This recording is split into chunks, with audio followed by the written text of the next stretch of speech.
Welcome back everyone to Hooked on You. My name is CrypticVI. Let's see what chosen word spirit has by something with no respect for the balance of life and death. We're sorry to interrupt. You know we don't believe you, right? Yep. This time we've got some really good reason. It has nothing to do with us being manipulated by an unseen force, because that's definitely not happening. Nobody accused you of that, but okay. We're just here to tell you that it's time for dinner, silly. Get it while it's hot. Drop it like it's hot, drop it like it's hot. I guess it's time to go, or whatever. Thanks for spending some time with me today. I enjoyed it. Me too. I really did. As always, guys, if you enjoy the content, please hit that subscribe button down below. That would be absolutely fantastic. Otherwise, I don't think I'm going to find love, and that's sad for you, boy. What a fun day you've been having. I can see it written all over your face. You're shining, and that's not just the remaining anxious sweat from spending the afternoon caught in a psycho killer. No.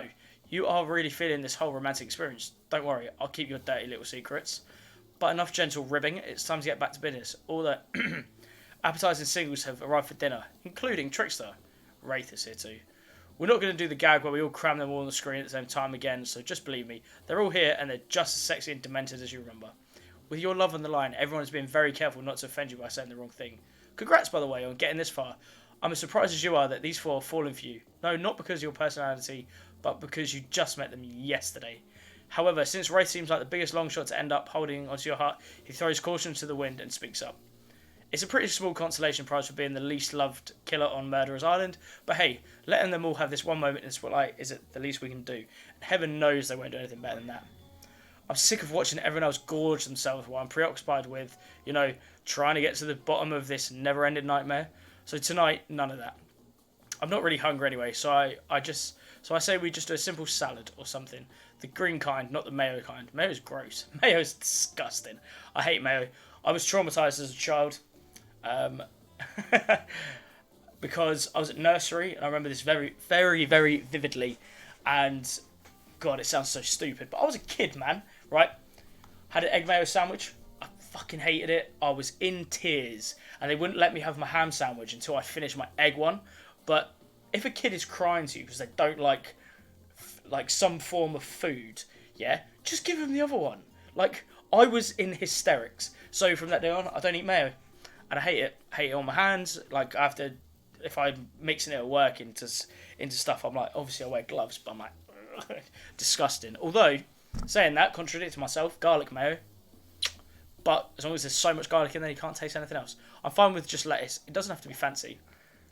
Not iceberg though, it has no nutritional value. Letting Wraith choose was a mistake. That's on all of us. Dinner will be served shortly, but certain power brokers would like to know about your day. Would you like to share your day with the rest of the group? You've had an interesting day, that's for sure. But how do you describe it to the others? Say too much or too little and it could affect your standing with a group. Okay, but just don't sit there and say nothing. Nothing is not an option.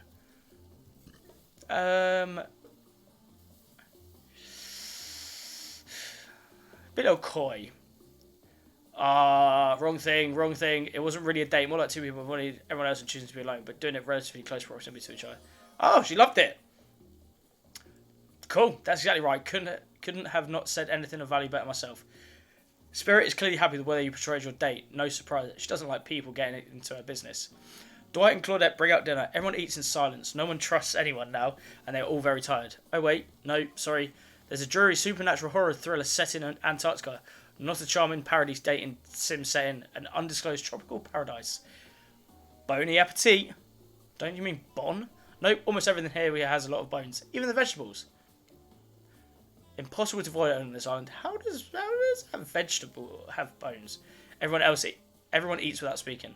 Tensions are rising, both of the sexual, oh boy, and deadly variety. When everyone finishes, Dwight and Claudette come back to clean up the table. They linger around you as they pick up your plate, take your napkin, and dust the crumbs off the table. What would you like to say to the servants? Polite. Manners don't cost a thing. Your top-notch service is much appreciated. In fact, here, flip a gold coin in their direction. For us, just doing our jobs, thank you kindly. Everyone, if you please be so kind as to follow us to the fire pit, we'd greatly appreciate it. We've been told something big is going to happen. Something that will change everything. You can go willingly or you can go unwillingly. You have no choice. Tough cookies. Did you have a choice in how you said that, dweeb? Yes, and I immediately regret how I did. Good, something needs to change around here. Fire is rebirth. Fire illuminates the soul. I hope the fire isn't too smoky. Smoke hurts my eyes. Grow up, Wraith. I have pretty sensitive eyes. I'm also horribly afraid of it. The fire, I mean, not my eyes. Because of my childhood trauma involving fire. And finally, everyone starts moving toward the fire pit, if only to get away from Wraith's complaining. Ooh! You take a seat on a comfortable log, feeling the fire's heat against your skin, and wait for other killers to take their place, wondering who will want to tell a story this time. Will narrators tell a story? I believe they've got a stunningly creative mind. Hey, you think, are they allowed to simply place their thoughts in mind like this? Doesn't seem fair. Everyone makes their way in, but something unexpected happens. Nothing happens. Something almost seems to happen here, so nothing's probably not a great sign. Oh, everyone's here. Hello? Oh, cool, and everyone's looking at you. So, do something. Should I pick someone to tell a story, or we could play charades? Boggle? Well, we were actually thinking, why don't you tell us a story? Wraith points his spine and skull staff thingamajig at you. You duck out his way, who knows what that thing could do. Probably shoot lasers. Try not to bore us. We're just very interested in you. Don't speak for me, Huntress. Now, you can't tell if you're warm from the fire, it's your nerves heating up. I know that the fire is right here, but maybe if we stop talking about it all the time, we can start to pretend it's not here and doesn't, threaten to burn us all alive. He's not supposed to hear me. Get out of here, Wraith. Lovertree was about to make an important decision about telling a story or not. Tell a story. Sure, I'm going to tell a story. I hope it's a mystery. Okay, so what sort of action? Here's an action-packed yarn for you. At the time I got into a bar fight. The group is interested. They lean in. I'm all ears, and I'm not talking about the bucket of them I have on my boat. You crack open a beer by smashing the bottle cap off the nearest rock before starting. I'm at the local watering hole, powering up my regular 12 beers before I slay at the pool table. Slay is good. Steely Dan blasts from the jukebox. The bartender's tip jar is filled to the brim. I pound the final pint and smash the glass on the counter as demand shots for the entire joint. The patrons cheer for me. I am their god!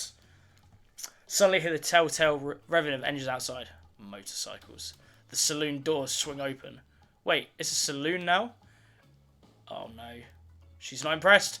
And in walks my arch nemesis, Big Slim, the giant of North Toledo. He sounds sexy. Thought I smelled something acrid when I hopped off the hog, Slim says with a sneer. I get up from my stool, the gal behind me rubbing my shoulders, revving me up for the inevitable fight. We're a long way from home, aren't we, Slim? What are the fine people of Elm Street going to do without someone to sell them someone's second-hand cufflinks tonight? I taunt him. He strokes his oily beard. This story has a lot of specific geographic references in it. I have a perfectly good job at the pawn shop. Why are you coming at me like that, Slim Nails? That's fair. Why do we even hate each other? I can't even remember. Some of me cutting you off in traffic, but it was a misunderstanding. Well, then let's hug it out, I say, tears start to well in my eyes. Oh, we made up. What about the bar fight? Oh yeah, we got in a real blowout fight later that night. Really yelled out proverbial heads off, but it was just not arguing about whether you should say pop or soda. Come on. I gave out a headline at Coachella for this. Spirit laughs hysterically, probably laughing at you, but it's a laugh you're ready to accept. We're doing well. That sure was a kind of story, technically. Okay, that was not a very good story. I don't mean to insult you, but it was actually quite bad. Sorry, but this narrator keeps it real. We can't just end there. So who else would you like to hear a story from tonight? You look from killer to killer, trying to decide who might be entertaining. Well, we're obviously going to choose Spirit, aren't we?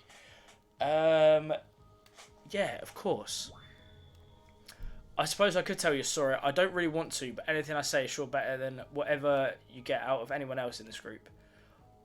Like all good stories, I stole this one from someone in the past who is dead now, and I can't do anything about it.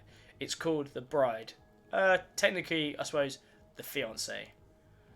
Well, it's a bit shorter than normal, but I want to do the next episode as the Spirit story, even though she stole it. But I feel like that's acceptable. I feel like that's okay.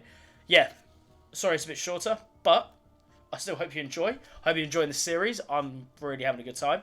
And if you want to, please feel free to like, comment, and again, hit that subscribe button. That'd be fantastic. But for now, look after yourselves. Peace.